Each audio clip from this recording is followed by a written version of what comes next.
Are you feeling hungry? Well, here's a nasty fact to chew on. Every week, nearly 20,000 people get food poisoning, but it could be much worse. Yes, luckily for us, there's an army of nearly 3,000 public servants whose mission in life is to track down those people who sell us dangerous food. You know who you are, and so do the food inspectors. Over this series, we're out on the road with the food inspectors.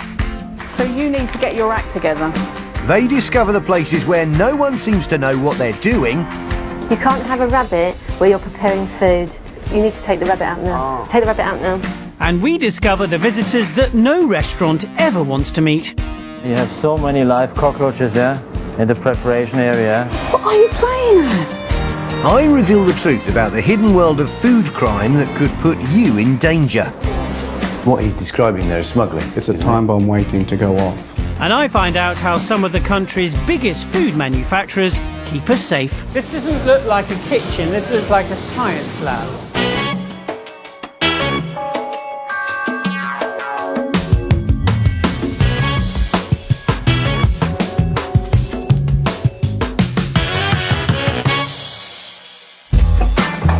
This week, are workers sleeping in kitchens and breaking hygiene rules? We've got a mattress there. Mattress. You've got dirty clothes in and people carrying out their ablutions here. In Enfield, Mary finds the DIY repairs that could be a safety risk. Can't have cardboard or paper in the extraction filter. That could result in a fire. And I drop in on a man whose fridge hides a dark secret. It's like an old person's heel. Now, if you go to your doctors, you hope they know exactly what they're doing. Exactly the same with a chef or a cook. And if they don't know about hygiene in the kitchen, the chances are the meal you've just enjoyed could be a memory for the wrong reasons. Cardiff. There are some 2,500 food outlets here, and they've all got to be checked out by the food inspectors. Today, we're out on the road with 26-year-old food inspector Mark Lee. He's only been in the job for 2 years, but he's already a force to be reckoned with. Okay, we're going to a sandwich shop today. I haven't been there before, nor has the authority, so it hasn't actually undergone inspection by Cardiff yet. So I'm not really sure what we're gonna find. Well, this is it, the salad bar, owned by father and son team Alberto and Alex. The kind of place you'd pop in for a sandwich. Innocent enough, you might think. But as we learned earlier in the series, they can be a nesting place for bad bacteria. How the ingredients are kept is incredibly important. In regards to when you open things, say ham, packs of ham, things like that, how many days would you keep it for? No more than 3 days, so it goes by. Okay. In 3 days, I'm happy with that, that's fine. And how do you make sure it's not kept longer than 3 days? Well, we check everything here. I mean, Okay. I work 6 days a week with my father. So you're always here, you know when you did it? Okay. That's right. Satisfied with Alex's storage times for ingredients, next is one of the most important questions the food inspectors ask. Is the fridge cold enough? It's reading about 8.7, okay? It's not massively outside the temperature range we're looking for. All fridges and chillers legally need to be below 8 degrees centigrade, but the inspectors prefer closer to 5. Mark decides he needs to look at the storage fridge next. To get accurate readings, Mark probes the food. Anything over 8 degrees isn't cold enough. The temperature on this fridge is reading high, okay? It's reading at 16.2. That isn't good news. The temperature of the fridge isn't much colder than the outside. There's one solution, and it's going to be costly. I've got no real confidence how long it's been out of temperature control for. So what we're going to need to do, we're going to have to waste some of these products, okay? Waste is food inspector speak for throwing things away. What began as a routine inspection is quickly turning into a bigger problem. Just working out how long the product's been in there for and which ones need to be disposed of. If it's saying specifically consuming within 3 days, that probably plays a bit of a risk, yeah? Mark takes no chances. Salad creams. Bottle after jar after bottle goes straight into the bin. I don't like throwing food out at all, but it's just one of those things, unfortunately. You know, it's got to deal with the risk there. So at the end of the day, although, you know, don't like doing it, it's just to protect public health. This lot has cost Alex and his dad around £50, so an expensive lesson from the food inspector, but a small price to pay for keeping the people of Cardiff safe. And we'll be back with Mark later to see if Alex manages to keep everything cool at the salad bar.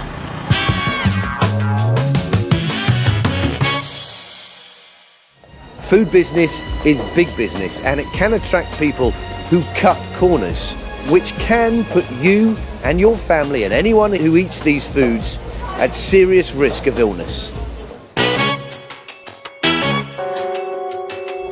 Tonight I'm investigating beds in restaurants, the alarming practice of workers sleeping in kitchens. It's a human problem and a hygiene problem that could make our food dangerous to eat. We're on the streets of Newham, East London, with food hygiene officer Matt Collins. Today he's on the hunt for food outlets breaking the rules. I'm going to give them about 2 seconds, I'm going to start poking around. Yeah, it's gone, yeah. For the first time last year, 9 councils were given a total of nearly £2 million by the government to tackle migrants living in illegal accommodation, what's called beds in sheds. The councils are also looking for beds in restaurants. A bed. There was a fold-up bed in the shop. Matt Collins has found 12 cases of people living in kitchens in the last 3 years. So you're in and out of premises on a daily basis, that's your job. That's our day job, yeah. Does it worry you when you see accommodation and kitchens right next to each other? I think it's very worrying. I think it's totally unacceptable. The people that are managing the business are not professional in their outlook. Nobody that was professional would have somebody living in a windowsill room at the back of their chicken shop. Jenny Morris is from the Chartered Institute for Environmental Health and was responsible for food hygiene at London 2012. She says anyone sleeping in a kitchen presents a clear health risk to the customer. For the record, this kitchen is perfectly legal in every way. The problem with buying food from restaurants where people live in kitchens are that the chances are much greater you will get things in the food that you don't want. That might be physical things. It might be bits of hair, it might be bits of nails, or it might be the bugs that you can't see. Bugs like Staphylococcus aureus. This is a bacteria that usually lives harmlessly on our skin and in our noses, but it can contaminate food if people are living or sleeping in kitchens. From their skin or from washing in sinks designed for food preparation. The results can be fairly spectacular. If you are unfortunate enough to eat food that has this bug in it, you may be ill before you leave the restaurant if it's a sit down. It can be projectile vomiting within a couple of hours. Matt Collins usually acts on information from food inspector colleagues who think they've seen objects that shouldn't be there during routine inspections, things like dirty clothes or toiletries. I'm following Matt on patrol for the day. From Newham Council, I'm a food safety officer. Can I come through? Is there a bed or some accommodation in the back of the shop here? Who's in charge? Who's running the shop today? No, nothing at all. Have you got a basement? Yeah. Can I have a look in the basement? The first 3 are as clean as the proverbial whistle. Now we're on our 4th, once again acting on info that a colleague has seen unusual items. We've had a referral from another council department that there's somebody sleeping in the basement of this shop. We need to go and have a look to see if there's any problem with food hygiene or means of escape in case of fire, health and safety, whatever. So that's what we're doing today. Let's check it out. Okay. Of course, it's just a tip-off. It could amount to nothing. Okay, my name's Matthew Collins. I'm a food hygiene officer from Newham Council. This is my colleague, Mr. Bracken. I'm an enforcement officer. I've come here today because I had a referral from one of my colleagues that there's somebody sleeping in the basement of in the back room of the restaurant here. So I need to come and have a look. Once he's in the back of the shop, Matt is clearly not happy with the state of the place. Nice quantity of flies. Right, this is I'm not very happy with this at all, actually. Straight away, Matt's on the case. In the back of the shop, it's an interesting mix of living area. We've got bicycles, a sewing machine, and we've got a load of rubbish as well. Excuse me. Yeah, it's the room at the back here. That key to that door at the back there, I'd like that key, please, because we want to get inside that room. Can you get me that key, please? Thank you. The man says it's an office and that his manager has the key, but locked rooms get Matt Collins twitchy. While we wait for the key, it seems like a good time for some basic food hygiene training. This shouldn't be stacked here, you know, rubbish should be kept separate, because it's dirty, clearly, from anything to do with food storage and food preparation. Your initial impressions then as you come through from the shop front into these two areas? As we've moved back into the area at the rear of the shop, my impressions have been that there's an unpleasant odour of decaying food waste. There's also bits and pieces. There's a couple of bicycles at the back there. I mean, why would you have bicycles at the back of a chicken shop? A sewing machine, there's a shower here, and then there's a room locked at the back, which is where we believe... That's interesting right there, Matt. Look at that. Yeah, indeed. I mean, there could be a genuine reason why people need a toothbrush and toothpaste at work. They might just be very keen on dental hygiene, but they're all indicators that the back of this shop has been used for something rather different from just food hygiene. They're clues, though, rather than a smoking gun, aren't they? Yeah, I mean, indeed, we haven't actually found a bed here yet. No, but we're looking in that. We're interested in that back room. That's the room we're interested in. Join me later when the key is found and all is revealed.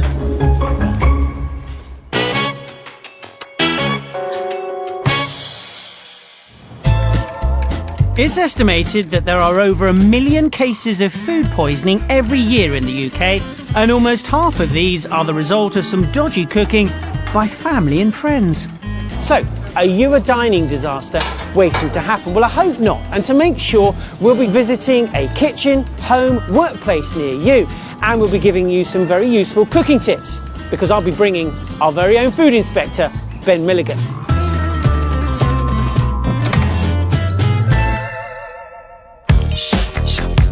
Now, roast lamb, it's a British favourite. We spent £607 million on lamb last year, served with all the trimmings.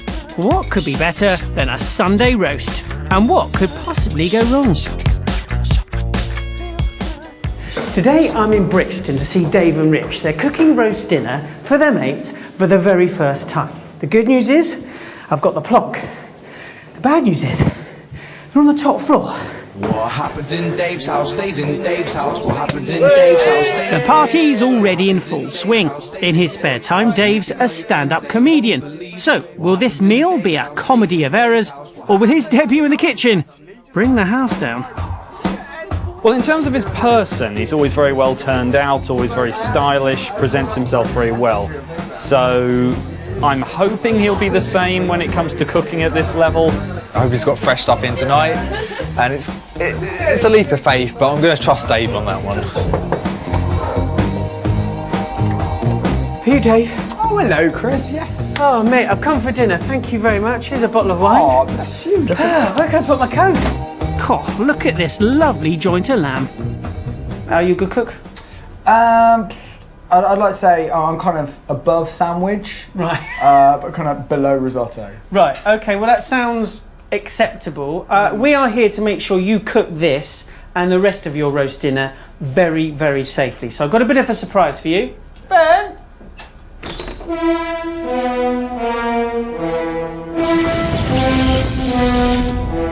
I brought along my food inspector to make sure that every step is correctly taken and you don't poison your guests. Are you ready for this? It's a little bit scary. It should be. He is very scary. What are the concerns with a piece of lamb that we should be thinking about? What you should really do is treat raw meat as contaminated. Should you wash meat? If you wash it, there's a potential to splash the bacteria about the kitchen. The main thing really is to cook this properly now to kill any bacteria that might be on it. So 220 for 2.5 hours, right? Say goodbye to your lamb. And in it goes. So, what do we need to know about cooking lamb? Well, like beef, E. coli can get on its surface. That's because E. coli is often in animals' guts, and this can get onto the meat during slaughter. So rule number 1 is to properly sear the outside of the meat at high heat to kill any bacteria. Then it's okay to serve pink, although food inspectors will always advise that pink meat is never risk-free. But be extra careful with rolled joints. Cook right through until the juices run clear. Well, that's the lamb. Now for the vegetable trimmings. Where are they? Let's have a look in the fridge.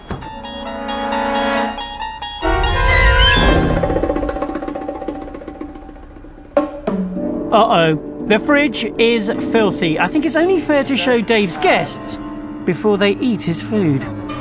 We've got the 29th of August for some Oh my word. mushrooms growing mushrooms. Are they dead or alive? What they are is a month out of date. What do you think, gang? You looking forward to tonight's dinner? It's like an old person's heel. Cheese. 7 months out of date and still in the fridge.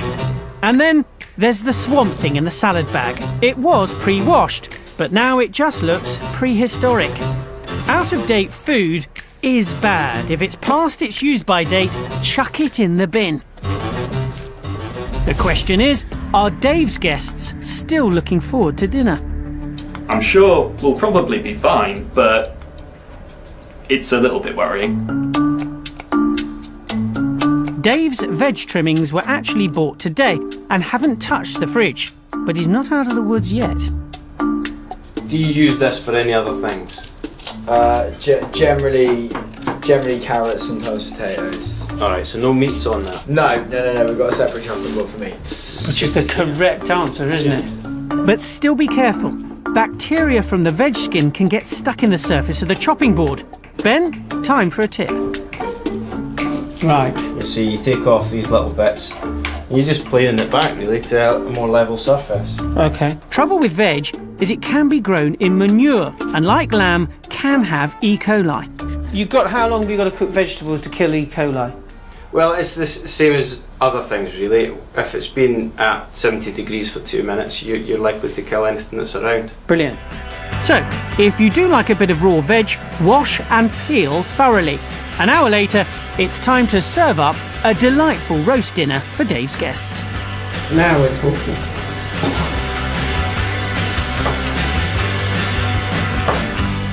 Yes. Here we go, ladies and gents. Sir, enjoy. They look quite happy, don't they? Yeah, I think he pulled out the fire. He did. Would you eat it though? No. Why not? Have you seen that kitchen? Yeah, it was pretty bad. How about that fridge, eh? Oh, disgusting. For the record, no one was ill after Dave's dinner.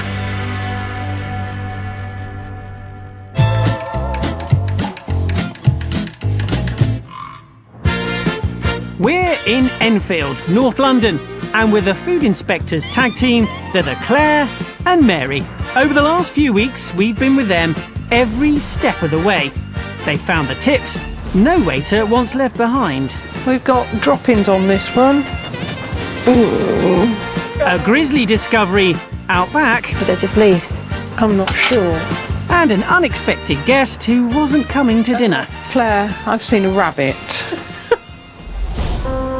Now they're about to do a spot check on a takeaway they last inspected 18 months ago. Then it was awarded a very solid 4 out of 5 hygiene rating. Hello there, from the Enfield Council Environmental Health. We've come to do your food hygiene inspection, just a routine inspection tonight. Have they managed to keep up those high standards?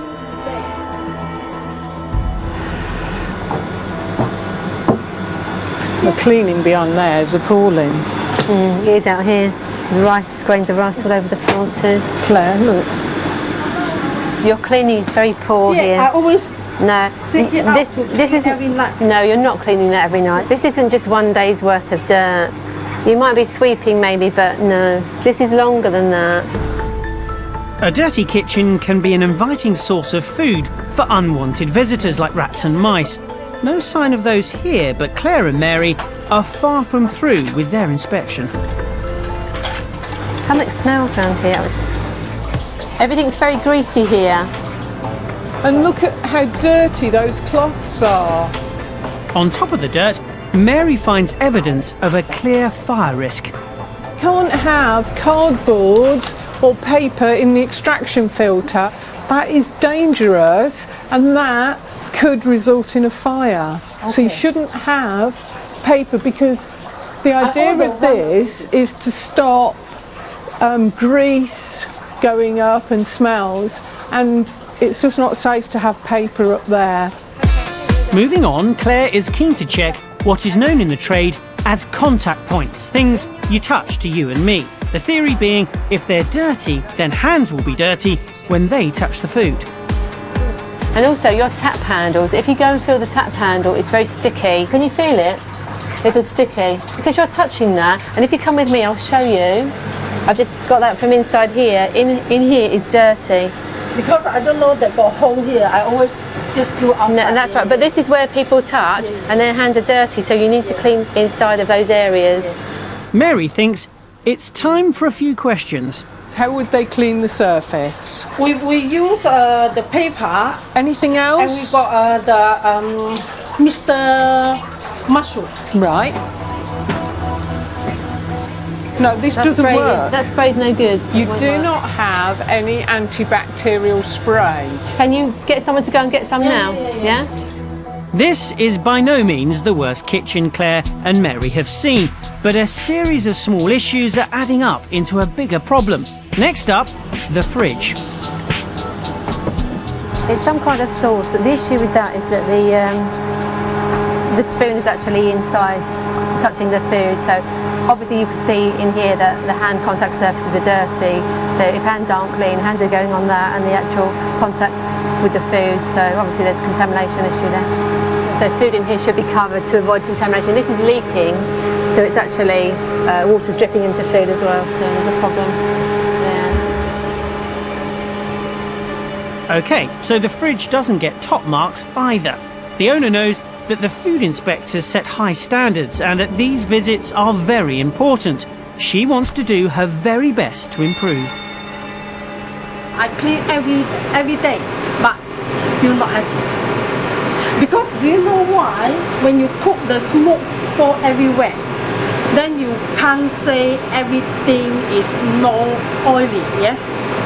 That if they check properly, safe for customer. Inspection over, and it's time for Claire and Mary's verdict. Restaurant owners of a nervous disposition may like to cover your ears. I came to do the last inspection. You ended up getting a food hygiene rating of 4. Restaurants are given a food hygiene rating from 0 to 5, 5 being the best. Depending on the inspection, this rating can go down as well as up. Because of what we've seen today, we're going to ask you to take that down. Yeah? We need to take that away. Okay. You're going to be a lot less than 4. I was very disappointed. I did the last inspection 18 months ago. I gave it a 4 rating, which is very good. There was dirty cloths on nearly every surface. The cleaning on the floor was really bad. What is known as hand contact surfaces, door handles, fridge handles, light switches were all dirty. I think the major problem was that the chef didn't have food hygiene training, so didn't appreciate the hazards. So food storage was incorrect. He was storing raw food next to ready-to-eat containers. Claire and Mary will revisit the restaurant in a few days' time to see if things have improved. We'll let you know what they find at the end of the programme.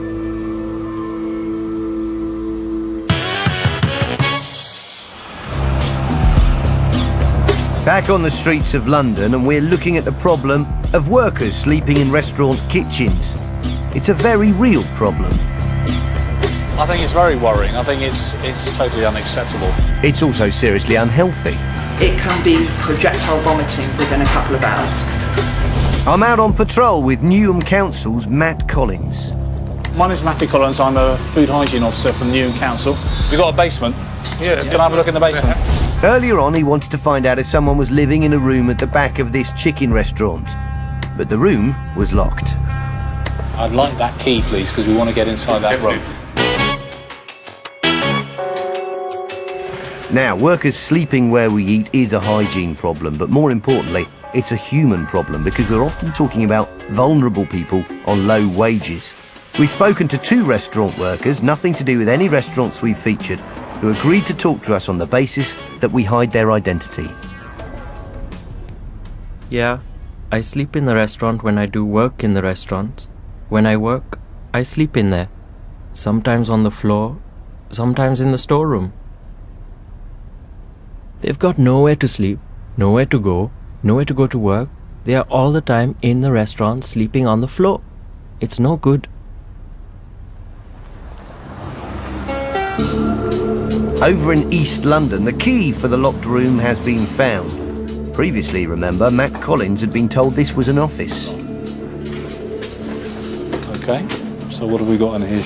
Got a mattress there. A mattress, we've got got a people's wardrobe personal here. effects, we've got some toiletries there, we've got dirty clothes in bags there, we've got a briefcase, a TV. I don't know whether that's working or not, but there's a TV in here and some bags of clothing. And then if you look in the drawers, various other bits and pieces which suggest it's in use as accommodation rather than as an area where people just rest. In terms of food hygiene, what's the problem with this being here? This is a food preparation area. You've got dirty clothes in and people carrying out their ablutions here in a room that leads directly on to a room where food is handled, stored and prepared. I mean, it's not an appropriate use for it. Just as we were about to leave, the manager turns up and he's keen to explain it's not what it looks like. It's not a living accommodation or anything, it's just like a little bit of storage that we've got there. Just some old clothes or some old furniture, that's it. Because one of the guys got divorced, so he just chucked all his rubbish in there. There's a mattress in there, personal effects and a wardrobe as well, which does make it look like a little bedroom. Yeah, you can see why they might think that. Yeah, but it's not the case.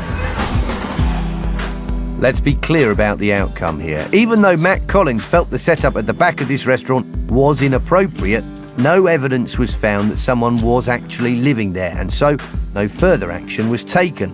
But inspectors like Matt Collins are in no doubt there is a problem here and in other areas around the country. What's going to happen then? Because as long as people are trying to make very quick money from chicken outlets, you're going to find the odd mattress in the back of shops as management changes and it comes through again. You're absolutely right. You know, we walked through one business, we saw it was quite good at the front, and as we walked through to the back, it just dropped off, and that sadly is an all too common story. What I didn't know until today was what can lurk behind the counter, what's going on behind the scenes, and for the employees that have to put up with those kind of conditions, that is miserable, and it also has an impact on the food you eat.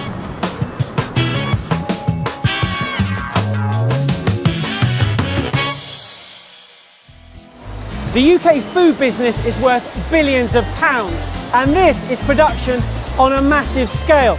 But along with that comes huge responsibility. One small mistake and their reputation could be in tatters. We've been given exclusive behind-the-scenes access to some of the leading manufacturers in the UK who've been showing us how they keep Britain safe. Now, if you were asked to choose the UK's favourite food, I wonder what would top the menu. Roast beef and Yorkshire pudding, bangers and mash, they'd be up there. But what about if I asked you to choose Britain's favourite vegetable? What would take pole position in a veggie pantheon of culinary delights? Well, believe it or not, it could be this. Yes, the pea. And you would not believe the care and attention that goes to bringing this humble green from a field like this onto your plate in pristine condition. Peas, innocent little bundles of tasty happiness. But these nuggets of green joy have to be lovingly cared for if they're to reach our plates in pristine condition. That's why we need some very special pea people. Richard Hurst knows what it takes to produce the humble pea. Now, let me just get down to the nitty-gritty, down to the roots, because I've picked up a little pod here. I picked it up about 2 minutes ago, and you looked at me in alarm. Yep. Why? Once the peas are out of the pod like that, we have 150 minutes to get them frozen. Would there be bacteria on that? There can be bacteria, and the process of freezing and cooking beforehand will kill any bacteria that are on there. So it is about the safety of the crop, but also making sure it tastes absolutely perfect as well. Getting the peas from pod to freezer is all about speed, and it begins with harvesting. It's a pretty impressive piece of machinery. Do you have to take any precautions with that? Yes, we do. We've got the picking height set so we're not picking up any rubbish off the floor, stones, any glass that might be in here. And also we wash them down for 2 hours every day. Keeps any bacterial levels right down, reduces the risk of any contamination. OK, you keep looking at your watch. When did this build start? When did the process we start? started up 38 minutes ago. 38 minutes ago, Yep. so by my calculations, 12 minutes before you're off to the freezer? That's correct, yes. 12 minutes? 12 minutes before that load leaves, yeah. OK, mate, I'll leave you to it. I'm off to the jolly freezer. good, yeah. See you Enjoy later. your visit. With the food safety clock ticking in the race against bacteria, there's no time to stand around and chat.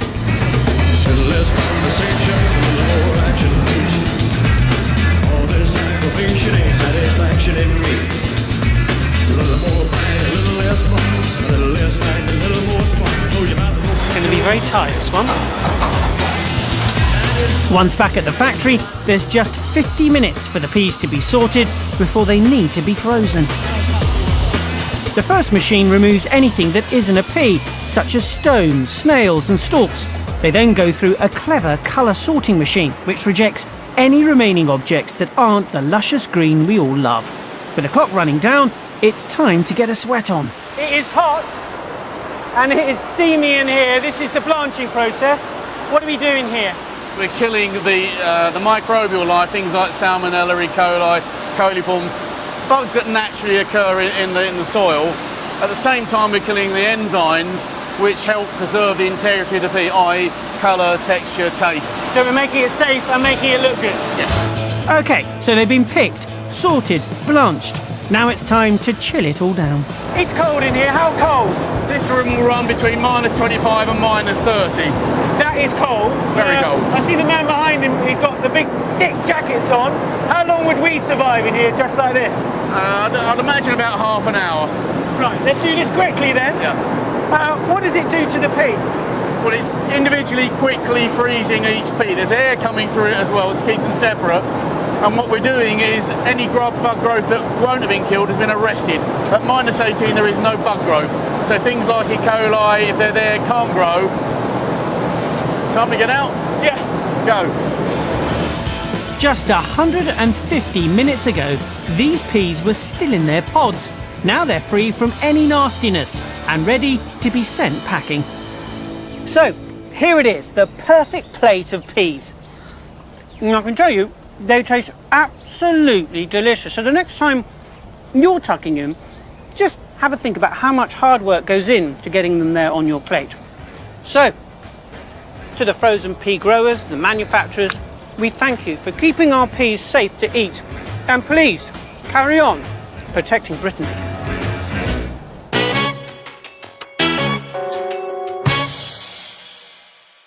Matt, truthfully, tell me the most disgusting kitchen you've ever seen.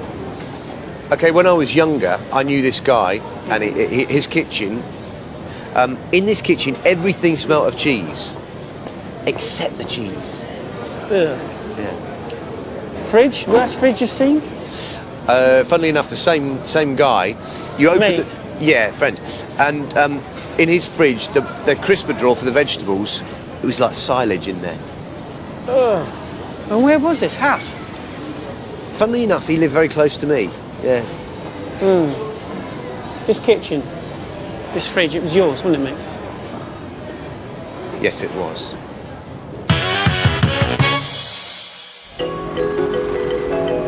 It's time to head back to Cardiff. Mark Lee is returning to the salad bar. Yeah, nice to see you. Last week he gave Alberto and Alex their very first inspection. Always a nerve-wracking experience. And they had got a lot right, but some important things wrong. There was one problem Mark wasn't happy about. The temperature on this fridge is reading high, okay? It's reading at 16.2. The fridge was way above the legal limit of 8 degrees centigrade, and with prepared food, that increases the chance of nasty bacteria. Gonna have to waste some of these products. It's never nice to see food wasted, but this lot had to go. Mark ruled that around £50 worth of ingredients should be binned. The mayos. That's mayo, isn't it? So it's a tense moment today for Alex as Mark re-inspects the fridge. Just gonna check the temperature. Okay. Hold on. It's still 16 degrees centigrade. That's the same as last time. But this time what's in the fridge makes all the difference. They're not storing high-risk food in here now because I don't think it can hold temperature is what it should do. It's just low-risk food in here. Things that aren't prepared, so the whole tomatoes, the lettuce hasn't been prepared yet. The fridge isn't really doing its job. It's more like an illuminated cupboard. But Mark's satisfied there's nothing here to worry about. What about the deli counter? Last time it was just over the 8 degrees centigrade limit. Took some temperatures of rice, which was 6.2, and also some temperatures of some of the salad items at the top, some tomatoes, which was 5.9, which I'm happy with. All the high-risk items are where they should be, down the bottom, and kept cold under the right temperature control conditions. Now it's time for the verdict. Alex, really happy with everything you've done, really happy. Some of the stuff I'm going to come back and discuss the paperwork in a couple of weeks, but apart from that, I'm really happy with everything you've done. As we know, food inspectors have the power to award hygiene ratings. Alex is currently on a 2, but he's got his sights set high. I understand the fact that I didn't have some things in order, but 3 months from now I will have everything in order, and hopefully I aim for my 5 stars, which is what I want.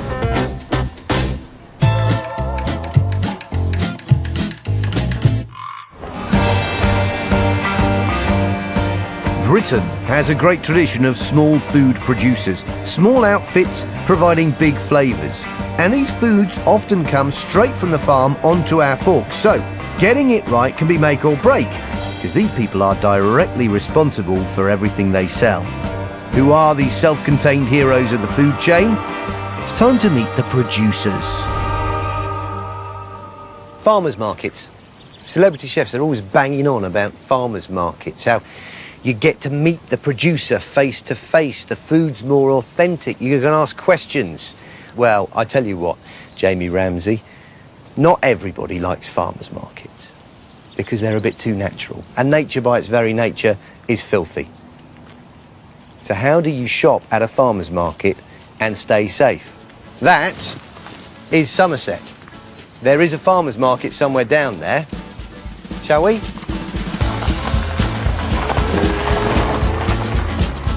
This farmers market in Taunton is pretty typical of hundreds of similar places across Britain. This one's been happening twice a week for 5 years. I've come to meet Carol Slinger, Head of Training at the Chartered Institute of Environmental Health. People who sell food to the public can take an exam, and Carol sets the exams. If anyone can settle my nerves about buying food that isn't sold under strip lighting, then she can. First up, the bit of my dinner that is not too veg. So, Carol, we've got this beautiful meat laid out here, but the idea of it being outside like this just gives me slightly collywobbles, just a bit. Well, it shouldn't do really, because it's in polystyrene boxes and you'll find some ice packs underneath there, which are keeping it quite cool, and it's all vacuum packed.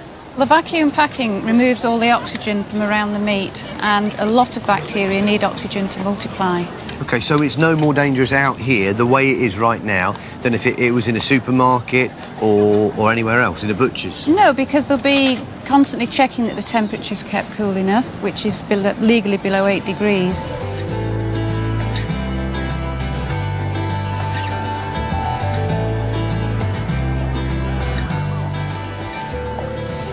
See, in my mind, I'm not really worried about bread.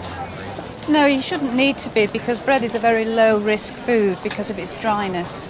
I noticed that you are rocking the Michael Jackson look, and you've got one gloved hand and one ungloved hand. That's right. What's the thinking there? Well, it's a very well-practiced market technique where I can handle the bread with one hand, but money being one of the dirtiest things, you don't want to handle that and handle food in the same hand. So this hand is well-practiced at handling money and change, and this one handles the bread, and that's our standard practice with all our market crews. Is that by the book, Carol? It is, absolutely. It's good practice, yeah. So bread you eat in one hand, bread you spend in the other. And what goes well with a hunk of bread? Let me think. Oh, cheese, yes. Now, the thing to ask about here is whether it's unpasteurised. If it is, young, sick, elderly or pregnant are advised to stay away. I'm learning a great deal today. I've even taken a short course in Japanese. A sushi stall.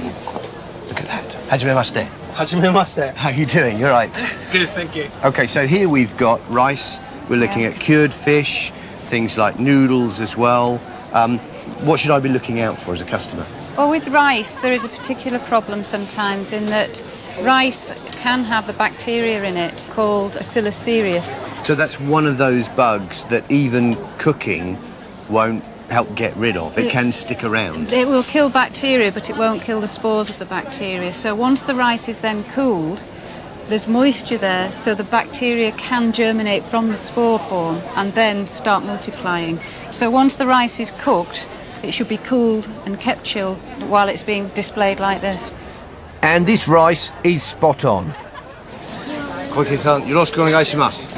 Otsukaresama deshita. Arigatou gozaimasu. Gaman shite ne. God, he speaks Japanese. Now watch as I prepare to reveal one of the mysteries of the world of food. Okay, now, this is an interesting stall, because over here we have raw meat, and over here we have cooked, cured meats, bacons, things like that. Good afternoon. Hello. How you doing? Now, what I don't understand is how you take a piece of pork, leave it hanging for how long? This one is probably 4 weeks. 4 weeks, it's just hanging. How can that not be off? Well, it's been cured, it's been treated with salt and sugar and kept refrigerated while it's drying, and that kind of atmosphere, the bacteria can't multiply. Any chance I could see how this is made? Yeah, love to show you. Yeah? Yeah. That's good, let's go. I'll be back later in the show with stall owner Donna Lucking as she reveals the secret of safe salami making. And it's a practical. Do you want to have a go at filling it? Well, yes. How hard can it be? That's a thing of wonder, though. Look at that. Look at that, yeah. First, though, here's a quick recap about shopping safely at a farmer's market. Any fresh meat should be chilled below 8 degrees. Below 5 degrees is ideal. Check if any soft or blue cheese is unpasteurised. Pregnant women, the elderly and very young might want to give this a miss. Anyone handling unwrapped food and money should use different hands for different jobs. Remember Michael Jackson?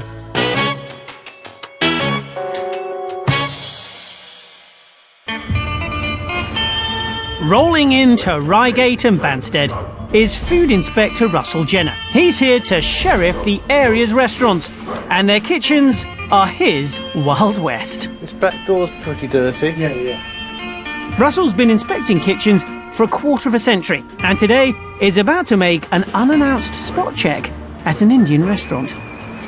We haven't been there for about 18 months. They won't be expecting us, and it'll be interesting to see whether they're keeping up the cleaning here. On the last visit, the restaurant impressed Russell, but hygiene habits change, and that's why the inspectors make regular checks. As with any inspection, Russell wants to start by washing his hands. All kitchen staff should be doing the same before any food preparation. Oh! One. When did that happen? 2 days ago? 2 days ago. So, the sink was broken 2 days ago by a falling meat skewer. The new hand basin has arrived, but is yet to be fitted. It's a good excuse, but hand washing stops for nothing. How are you washing your hands? Yes, of course, all time we are washing hands. Yeah. How are you washing your hands? Your wash hand basin. Antibacterial soap, liquid soap, this is all of the soap is there. You're using this one? No, Yeah. this is soap we are using.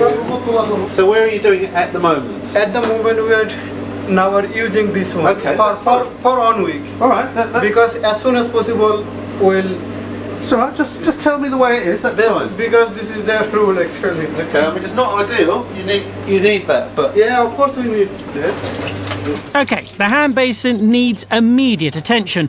Russell couldn't be clearer. Now he's finally ready to start the inspection proper.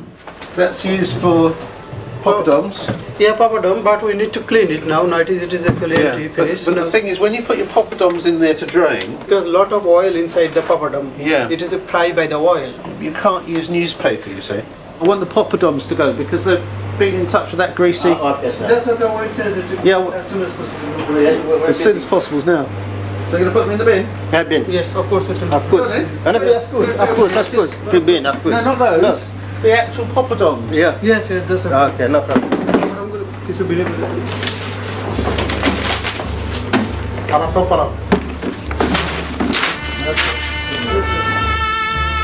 From cooked food to raw, Russell is keen to know how they handle their meat. So what have you got in those bins there? What's in the meat. Fresh meat. So where are you going to cut? The staff show Russell the meat, and it leads to an impromptu lesson in food hygiene. He took the red meat container that was in touch with the red meat, so it had red meat juices all over the bottom. Absolutely. You put it on there. This is now contaminated. You've now got a green knife. It's contaminated with the juices from that. Yes, that's right. That's cross-contamination.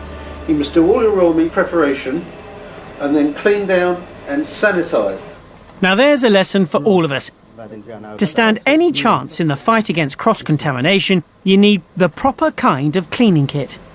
And what are you using to clean it? What, antibacterial? Yeah, of course, antibacterial. Can I have a look at that? Of course. The staff here pride themselves on running a tight ship and go quickly in search of the sanitizer. But for the moment, it's proving elusive. If you can't find it, you can't use it. We don't know where it is, but it is here. To the naked eye, this kitchen looks pretty clean, but what you can't see is just as important. So where is that sanitizer? That's range cleaner. Everything cleaner. I haven't seen any sanitizer yet. Sanitizer. I can't find any. All I can see is oven and fryer cleaner. Mr. Muscle window and glass. An oven cleaner. Yeah. So I haven't seen anything for cleaning those surfaces down. You've got this one, but it's got no label on it, and I can't. That's made up from some sort of concentrate, and I can't see the bottle of concentrate. So actually, maybe this is also some sanitizer, but well, maybe it is, maybe it isn't. It is actually, chef, no, this is sanitizer actually, maybe. Just yes, sir. This is sanitizer actually. You can tell by spraying it. Yeah, because This does, in fact, turn out to be the sanitizer. They had it all along. Good for them. It's not always easy being questioned by the food inspectors. The great sanitizer hunt ends happily, but the sink and the poppadom storage still need to be put right. Okay, so what I'm going to do now is going to write up a basic report, and I'll have to write you a detailed letter. Okay. I'll have a quick word with your chef on the phone as well. Okay? Thank you. Russell will return for a follow-up inspection. We'll let you know what he finds at the end of the show.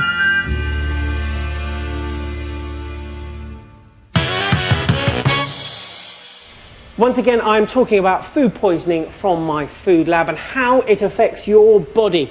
I've got another terrible story to tell you and a few tips to make sure you don't become another victim.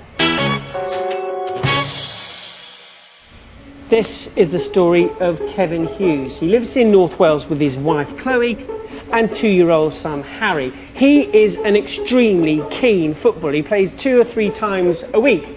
Well, he did because one day he decided to grab a sarnie at a local deli while he was at work. It was just the usual Monday. Went from a break, didn't bring any lunch with me, so I went to local deli shop and just got a chicken sandwich from there. Kevin suspects but can't prove his visit to the deli led to hospitalisation and a violent bout of illness he'll never forget. Then in the afternoon I just started to feel unwell, started to have aches and pains, and I was up for most of the night throwing up and having diarrhoea. What Kevin didn't know was that he'd picked up a very serious case of food poisoning caused by the bacteria Campylobacter, which we've talked about before in this series. It's a growing problem. In 2011, there were over 1,000 more cases than in 2010. It enters the stomach, invades the small intestine, and starts dividing. This causes disease in the surrounding environment, which in turn makes you sick, as Kevin knows all too well. I didn't move out of the bedroom the whole time, apart from obviously going to the bathroom. On Sunday night, I couldn't sleep. This was possibly about midnight, going downstairs, and just remember at that time just sitting on the toilet completely drained. So you're in a bad way now, mate? Yeah, really bad way, yeah. We're talking about 6 days of constantly going to the loo, constantly being sick. Yeah. So hands up. Who knows why we should never eat undercooked chicken? Stand by. Here comes the science. One of the most popular breeding grounds for Campylobacter is unpasteurised cheese and milk, but this is the biggest culprit of them all. Campylobacter lives harmlessly in the guts of this animal, but can contaminate the flesh when it's slaughtered, as can contact with contaminated faeces. And this is where it gets dangerous, because if it gets inside of you, it can make you very ill. Kevin was now in big trouble. 7 days after eating his sandwich, he was admitted to hospital. One of the specialist doctors came to see me and said it's very rarely they've seen anybody suffer so bad from it. And the reaction that my body had to Campylobacter, they thought I had a problem with my immunity. They kept me on the drip up until Friday. 5 days on the drip? Yeah. My goodness. So thankfully you're well now. Yeah. Are you 100%? Are you back to where you were? No, not at all. Anytime I'm really off work, it's all stomach related. Even today, Kevin is still extremely cautious about eating chicken. I still eat out now, but anytime I eat chicken, if I'm in the restaurant, I'll cut through it, make sure it's cooked thoroughly. Even if I have a sandwich out now, I'll open the bread, look on it, because I don't want to get that type of food poisoning ever again, really. Campylobacter is the #1 cause of food poisoning in the UK, and a whopping 18% of all the raw chicken we buy is infected by it. That's around 1 in 5 chickens. But how do we know? That chicken hasn't got it, nor's that one, nor's that one. But this one has. You can't tell when you buy it, so all you've got to do is make sure you cook it properly. So how do you avoid Campylobacter? Well, when handling chicken, wash your hands regularly. Keep raw and cooked meat separate in your fridge, raw meat at the bottom. Cook chicken thoroughly. At its thickest part, the meat should read at least 75 degrees Celsius with a meat thermometer. Now back to the producers, the brilliant people who often take our food from farm to fork and as a result have a huge responsibility to get the hygiene absolutely bang tidy. I've learnt all about shopping at a farmer's market, but the ways of the salami are still hidden to me. It's a mystery. How you take a piece of pork, leave it hanging for how long? This one is probably 4 weeks. How can that not be off? Stallholder Donna Lucking has very kindly invited me back to her farm to find out.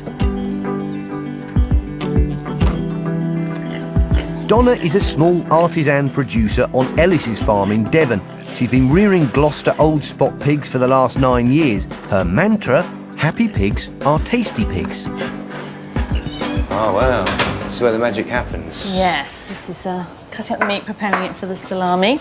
What do I need to do? Right, we've got a white coat there for you. Right. If you want to wash your hands at the hand wash basin, and there's a scrubber there to scrub your nails.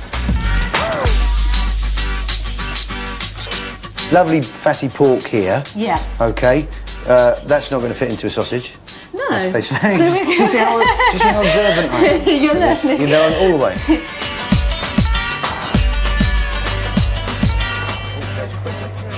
Now, Donna says her cooked meats have a shelf life of 5 to 10 days, but her pork salamis, which are dried and not cooked, last 40. How on earth does that work? A very fatty bit there, lovely. Different producers use different methods to preserve the pork meat. Donna uses the very freshest ingredients and then adds a bit of magic we've had for centuries. Salt. We're going to give it a weigh it because we've got to get the exact amount of salt to cure it properly and effectively. The salt acts as a stabiliser, preventing the growth of bacteria, but it has to be in exactly the right amount. 22 grams per kilo of meat. Why is that so crucial then, to get the amount right? Because that's the crucial amount. It's got to be that to cure it and kill all those bacteria that we don't want in the salami. So which bugs is it you're trying to eliminate from that meat? Listeria or botulism, that's the main big ones that can survive in raw meats. Do you know what botulism can do to you? Just scare me a bit. Well, the main thing, it probably could kill you as well. Okay, that's bad enough. That's pretty much as bad as it gets. Making you really, really ill. So yeah, it's a big one. You add lovely wine and herbs, and then another key part of making sure your salami is safe is in the way you mix it up. So mixing is crucial because if the salt ends up patchy and in one spot or another, there's a piece that won't be properly protected. The mixture's not there. Every precaution all the way along the process. Now for the fun bit. I've waited for a very long time to get my hands on one of these. Do you want to have a go at filling it? Well, yes. How hard can it be? I mean, seriously. This is the birth of a salami. Beautiful. That's a thing of wonder, though. Look at that. Look at that, yeah. Now it just needs to grow up. 4 to 8 weeks spent at the correct temperature and humidity. OK, there we go. Fantastic. Let's take it into the drying room then. Sure. Is that all right? The precious salami. A little bit proud. I'm a little bit proud. Oh, wow. Yeah, look at that. The salamis. When they're mouldy like that, that's the way they're supposed to look. Yes, that's the way it's supposed to be. FASQ, frequently asked salami questions. The mouldy-looking skin, can you eat it? It's safe moulds, it's a penicillin. There's a couple of types of penicillin, so it's absolutely safe, but you don't have to eat it. You can unpeel it. I didn't know that. The outside of a salami is penicillin. Yes, yeah, exactly, yeah. So, if you like the skin, eat the skin. The mould is friendly. It's edible. Incredible. So once you've done your bit, you've made the salami, you've sold it on, what about people at home? What do they need to do with the salami? Can they hang it up for as long as they want? Yeah, well, you need to look after it when you get home. You need to give it the same sort of attention, because if you put it in the fridge in a plastic bag, it'll go all sweaty and horrible. It needs to be free and breathing. It's a natural product. So keep it in the fridge, wrapped in some greaseproof paper or brown paper. But yes, don't just hang it up in your kitchen that's warm. It's best to keep it safe in that fridge. If I do nothing else, until the end of my life, I can now say I have made a salami thanks to you. I've contributed, I've helped. Thank you very much. Yeah, thank you. Really nice to meet that. you. Thank you.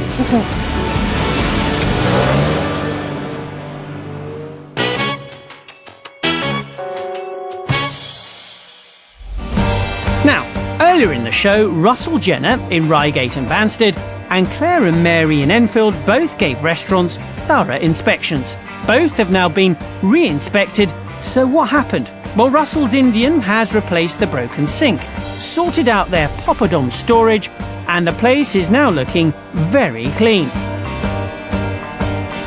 At Claire and Mary's Chinese, the cardboard fire risk has been removed from the extractor fan. The kitchen has been deep cleaned, and they brought in sanitizer to keep the work surfaces clear from bacteria. Great results all round. If you do want to find out more about the place you're about to eat, then you should check out its food hygiene rating, which goes from a 5, very good, to a 0, pretty awful. And at the moment, it's not compulsory to display one of these certificates in a restaurant window. So if there's not one there, you might want to ask yourself, why not? But you can check online. Just go to www.food.gov.uk. And there's also an app for your smartphone. Is there? Yeah. Yeah, it's very good. See ya.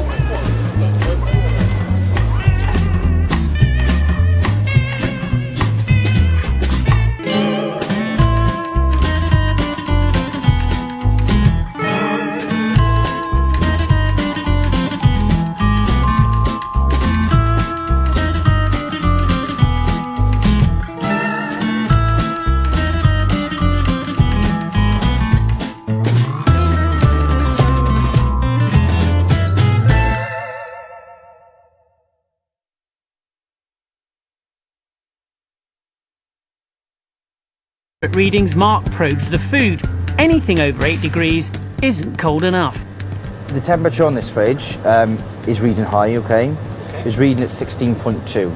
That isn't good news. The temperature of the fridge isn't much colder than the outside. There's one solution, and it's going to be costly. I've got no real confidence how long it's been out of temperature control for. Okay. So what we're going to need to do, we're going to have to waste some of these products, okay?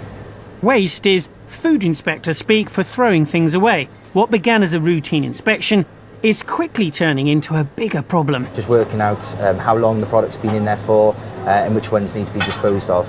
If it's saying specifically consuming within 3 days, that probably plays a bit of a risk, yeah. Mark takes no chances. Salad creams. Bottle after jar after bottle goes straight into the bin. I don't like throwing food out at all, but it's just one of those things, unfortunately. You know, it's got to deal with the risk there. So at the end of the day, although, you know, don't like doing it, it's just to protect public health. This lot has cost Alex and his dad around £50, so an expensive lesson from the food inspector, but a small price to pay for keeping the people of Cardiff safe.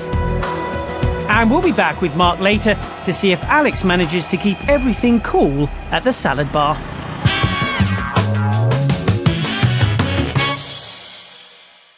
Food business is big business, and it can attract people who cut corners, which can put you and your family and anyone who eats these foods at serious risk of illness. Tonight I'm investigating beds in restaurants, the alarming practice of workers sleeping in kitchens. It's a human problem and a hygiene problem that could make our food dangerous to eat. We're on the streets of Newham, East London, with Food Hygiene Officer Matt Collins. Today he's on the hunt for food outlets breaking the rules. I'll give it about 2 seconds, I'm going to start poking around. Yeah, it's gone, yeah. For the first time last year, 9 councils were given a total of nearly £2 million by the government to tackle migrants living in illegal accommodation, what's called beds in sheds. But councils are also looking for beds in restaurants. A bed. There was a fold-up bed in the shop. Matt Collins has found 12 cases of people living in kitchens in the last 3 years. So you're in and out of premises. Are you feeling hungry? Well, here's a nasty fact to chew on. Every week, nearly 20,000 people get food poisoning, but it could be much worse. Yes, luckily for us, there's an army of nearly 3,000 public servants whose mission in life is to track down those people who sell us dangerous food. You know who you are, and so do the food inspectors. Over this series, we're out on the road with the food inspectors. So you need to get your act together. They discover the places where no one seems to know what they're doing. You can't have a rabbit where you're preparing food. You need to take the rabbit out now. Take the rabbit out now. And we discover the visitors that no restaurant ever wants to meet. You have so many live cockroaches here in the preparation area. What are you playing at? I reveal the truth about the hidden world of food crime that could put you in danger. What he's describing there is smuggling. It's a time bomb waiting to go off. And I find out how some of the country's biggest food manufacturers keep us safe. This doesn't look like a kitchen, this looks like a science lab.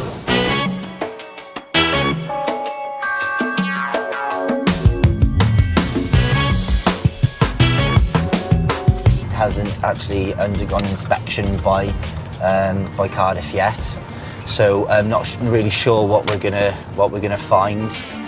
Well, this is it, the salad bar, owned by father and son team Alberto and Alex. The kind of place you'd pop in for a sandwich. Innocent enough, you might think, but as we learned earlier in the series, they can be a nesting place for bad bacteria. How the ingredients are kept is incredibly important. In regards to when you open things, say ham, packs of ham, things like that, how many days would you keep it for? No more than 3 days, it goes by. Okay. In 3 days, I'm happy with that, that's fine. And how do you make sure it's not kept longer than 3 days? Well, we check everything here. I mean, Okay. I work 6 days a week with my father. So you're always here, you know when you did it? Okay. Satisfied with Alex's storage times for ingredients, next is one of the most important questions the food inspectors ask. Is the fridge cold enough? It's reading about 8.7, okay? It's not massively outside the temperature range we're looking for. All fridges and chillers legally need to be below 8 degrees centigrade, but the inspectors prefer closer to 5. Mark decides he needs to look at the storage fridge next. To get accurate...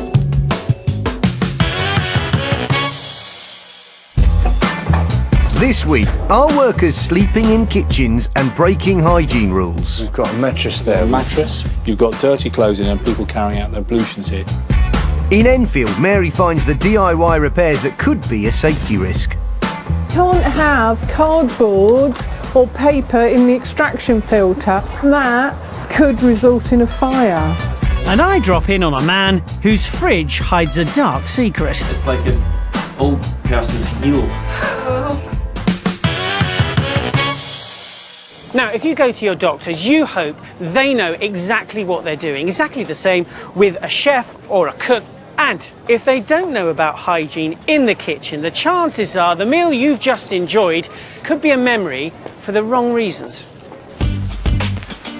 Cardiff. There are some 2,500 food outlets here, and they've all got to be checked out by the food inspectors. Today, we're out on the road with 26-year-old food inspector Mark Lee. He's only been in the job for 2 years, but he's already a force to be reckoned with. Okay, we're going to a sandwich shop today. I haven't been there before, nor has the authority, so